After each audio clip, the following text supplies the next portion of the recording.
Democrats are taking their fight against dark money to another level, pushing for a constitutional amendment that would give Congress the right to set limits on how much money can be raised and spent. Senate leaders Mitch McConnell and Harry Reid sat side by side yesterday at a committee hearing testifying on the subject. Take a listen.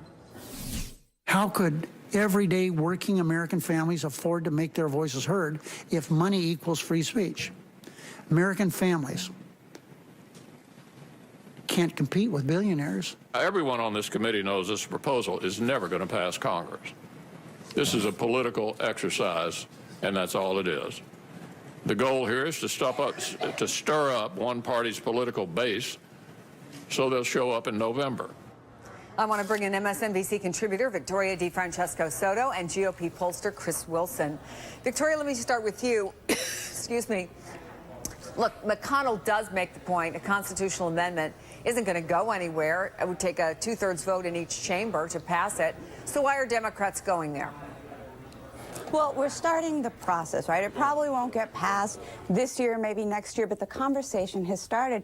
And it's based on not just the democratic, small d democratic theory of, you know, we are a government for the people, not a government for the 1% or for the people that can write checks. So this is really at the core of the issue.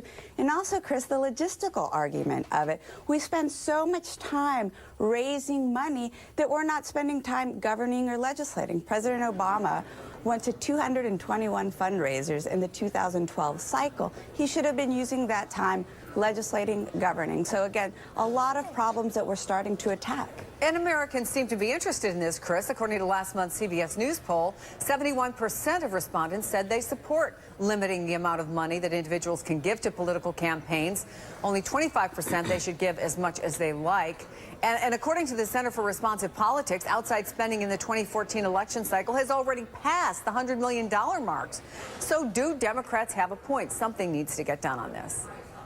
Well, the point is this is governed by the Constitution. It's as if Harry Reid and the Democrats want to focus on the most ridiculous political issue they can find. We've got an economy that's still failing, negative growth in the first quarter, and they want to practice Well, they would say it's ridiculous to want people stunt. to have an equal voice no matter how much money you have? It's dog whistle politics of the worst kind. I mean, you've got all the next week they may want to have committee hearings on banning the Tea Party. The fact is, the Constitution governs this, and it's never going to pass. It's a political stunt, and it's just an idea to try and turn people out and appeal to their base. And it really is a complete waste of time when, to your point earlier, there is a bigger issues that can be dealt with. And in any way, if you want to cite polling, there's all kinds of American support for banning flag burning is over almost 90% in a lot of polls, yet it is still governed by the Constitution. And you can't go change the Constitution because you don't like religion, because you don't like a certain activity of political speech, or because you don't like the way in which political speech is delivered. And in fact, I should say, to your point, Senator Ted Cruz characterized this as an assault on the First Amendment. Let me play that. 42 Democrats have signed their name to a constitutional amendment that would give Congress the power to muzzle Planned Parenthood and the national right to life. 42 Democrats have signed their name to giving Congress the right to muzzle the Sierra Club, to muzzle the National Rifle Association and the Brady Center on Handgun Violence.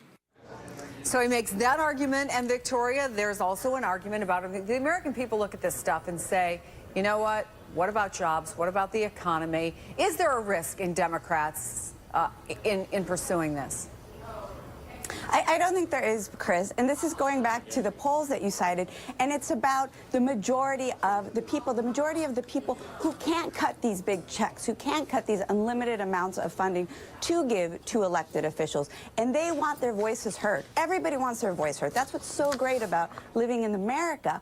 But when you are handicapped by the 1% having an inordinate amount of influence, and they do, Chris, because we know from research, from political science research, that looks at bills passed by Congress, that yes, the preferences of the average American, largely those of us who are poorer than the 1% are not getting heard, while those of business and corporations are. So and I essentially, wonder people are sometimes, clamoring to have Chris, their and voices. we've talked It's about very this before, dangerous Chris, if I business. can, and we don't have a lot of time, Yeah. but does it also risk making a lot of this irrelevant because you get bombarded with ads, especially if you live in a state where there is a very important election, a close election, or you're in a battleground state for the presidential election? At some point, you just tune it out, and that can be counterproductive. Well, studies don't makes show people that, first of apathetic. all. And I think your point is fair in terms of people tuning things out, but that's not what occurs. I think more communication is a good thing. The more people learn about candidates is a good thing. So that's not a negative. But I want to point out, it's really dangerous when you have politicians start to ban things they don't like, be it political speech or, in this case, opponent's speech, because they don't like it and they try and change the Constitution. And if that is fortunately, that is why we have the Bill of Rights, is to stop things like that from happening. And I think any more they would be right to, it is wrong to ban a certain religion because you may disagree with it, because a minority of the people believe in it. It's equally wrong to ban a certain type of political speech because a majority Well, what may about be against banning it. Chris Parts of Wilson, Victoria pornography. DeFrancesco Soto, we are out of time. To be continued. Thank you Thank you. both. Thank you. Checking the news feed this morning.